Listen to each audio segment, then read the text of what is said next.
တငယ်ချင်းများအားလုံးမင်္ဂလာပါဖူပီကီ channel မှာပြန်လည်ကြိုဆိုပါရစေကျွန်တော်ဒီနေ့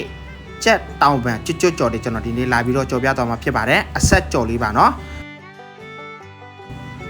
ဒီမှာကြက်တောင်ပံလေးတွေကိုကြာတော့ကျွန်တော်အနေငယ်သုံးထားပါတယ်ကြက်တောင်ပံလေးတွေကိုဒီညမှာခလဲကနေ2ချမ်းလောက်ခွဲထားပေးလိုက်ပါနော်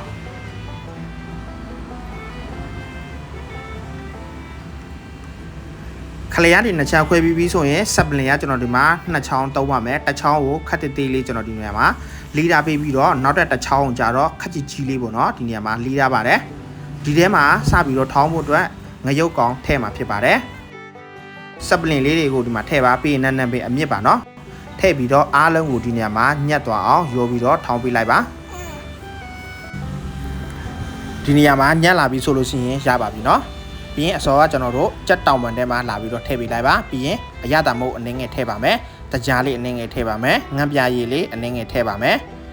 ဒါကတော့ကြက်တာမုတ်ပါဖြစ်ပါတယ်နော်ကြက်တာမုတ်လည်းထည့်ပါမယ်ပြီးရင်ငရုတ်တီမုတ်ထည့်ပါမယ်ဆန်လော်တောင်းဒီမှာထည့်ပါမယ်ခရုစီဒီမှာအနှင်းငယ်ထည့်ပါမယ်ဒီမှာအားလုံးထည့်ပြီးသွားပြီဆိုရင်သူ့ဒီနေရာမှာခဏနာလေးပေါ့နော်ရောပြီးတော့နေပေးလိုက်ပါနေပေးပြီးဆိုရင်ဒီနေရာမှာ10မိနစ်15မိနစ်လောက်နှက်ထားပေးလိုက်ပါနော်10မိနစ်15မိနစ်နှက်ထားပြီးဆိုတာနဲ့ကျွန်တော်ဒီမှာအကြော်မုတ်လေးထည့်ပြီးတော့တစ်ခါပြန်ပြီးတော့နေပါမယ်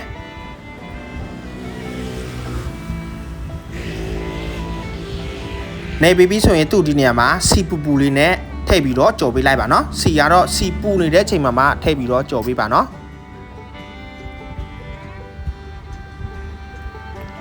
အားလုံးကိုဟိုဘက်ဒီဘက်ပေါ့နော်နီနီရဲရဲလေးဖြစ်သွားတဲ့ဒီနေရာမှာကြော်ပေးပါအရန်ကိုစားလို့လည်းကောင်းပါတယ်နော်ဒီလိုမျိုးနီနီရဲရဲလေးဖြစ်လာပြီဆိုလို့ရှိရင်ရပါပြီเนาะပြီးရင်သူ့ထဲမှာကျွန်တော်တို့ငရုတ်တီ6ရဲ့စပလင်ရဲ့ရှော့ဘလူးလေးကိုထည့်ပြီးတော့အားလုံးကိုဒီနေရာမှာတစ်ခါပြန်ပြီးတော့ကြော်ပေးလိုက်ပါเนาะငရုတ်တီလေးတွေနည်းနည်းလေးကျွတ်သွားတဲ့အထိဒီနေရာမှာကြော်ပေးလိုက်ပါငရုတ်တီလေးတွေဒီနေရာမှာအနှင်းငယ်ကျွတ်လာပြီဆိုလို့ရှိရင်ရပါပြီเนาะရှော့ဘလူးရွက်လေးတွေကလည်းအနည်းနည်းနွမ်းလာပါပြီเนาะဒါဆိုလို့ရှိရင်အရန်ကိုအနံ့လေးရမွေးပြီးတော့စားချင်းစရာကောင်းတဲ့ကြက်တောင်မဲ့စပလင်ကြော်လေးရပါပြီเนาะကြိုက်ကြမယ်လို့ကျွန်တော်ထင်ပါတယ်လိုက်ပြီးတော့လှုပ်ရှားကြည့်ကြည့်ပါဦးเนาะဒီရဲ့နီလန်လေးအတိုင်းပဲကြက်ဝက်ကြိုက်တာတုံးလို့ရပါတယ်ဝက်သားလည်းဒီလိုမျိုးပုံစံလေးအတိုင်းကြော်ပေးပါเนาะ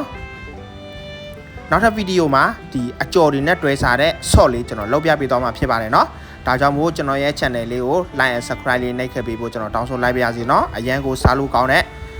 ကြက်တောင်မဲ့စပလင်ကြော်တဲ့နီလန်လေးပါเนาะကြိုက်ကြမယ်လို့ကျွန်တော်ထင်ပါတယ်ကျွန်တော်ရဲ့ FuPKK YouTube channel မှာဟင်းချက်နီးလေးတွေလည်းတင်ထားတာဖြစ်တဲ့အတွက်ဟင်းချက်စားခြင်းတဲ့တငယ်ချင်းလေးလာရောက်လေ့လာလို့ရပါတယ်။နောက်ထပ်ဗီဒီယိုမှာကျွန်တော်တို့ပြန်လည်ဆုံတွေ့ကြပါမယ်နော်။အဆုံးလေးကြည့်ပြီးတဲ့တငယ်ချင်းတယောက်ချင်းတိုင်းကိုကျွန်တော်ကျေးဇူးအများကြီးတင်ပါတယ်။ Bye bye